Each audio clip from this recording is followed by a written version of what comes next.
Gyako akawuuwo.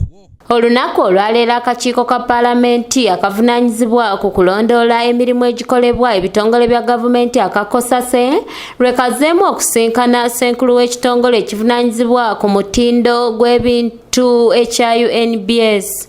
Ono yasabibwa ssabbiiti ewedde bwe yali mu kakiiko ke kamu okukomawo olunaku olwaleero n'empapula ezinnyonnyola obulungi enkola y'emirimu gy'ekitongole kino olw'ensonga nti ze yali aleese zaalimu ebibulamu. Bakuba nti companies ze baawa emirimu okukola ku kwekebejja ebintu ebiyingira mu ggwanga, ebisaanyizo bye baabasaba ate bye baawa baali tebalina bisaanyizo ebyo. Abakungu okuva mu kitongole kino babuuziddwa ku ki kwe balabira nti kampuni etuukanye n'omutindo eguleeta ebyamaguzi mu ggwanga era bwe batyo ne bannyonnyola emitendera gye bayitamu. The memorandum of association, the physical locations, and also given that also we have been dealing with this company for the last 5 or more years, we based on that, and also the Solicitor General helped us also to peruse the resolution that we signed, that we presented to them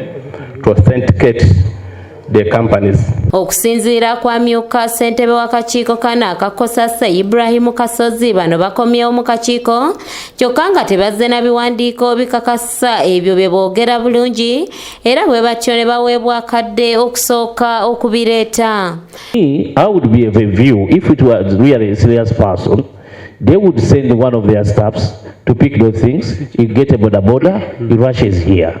But because of comfortability, you know, the things that they can, move like that. So Kasozi agamba nti kampuni eziweebwa olukusa ng'ate tezituukanye na mutindo ziviirako obuzibu bungi eri bannayuganda olwo nno ne kissa obulamu bw'abantu mu matigga. The case of the millions of Ugandans out there which gets the diseases, others deaths because of substandard work, all out there.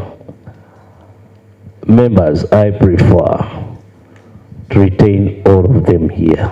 Ndi Barbara Nabukenya ne Shafiru Mwesije kura ABS Television. A member like Honorable Mawanda has a very pressing issues, but I request that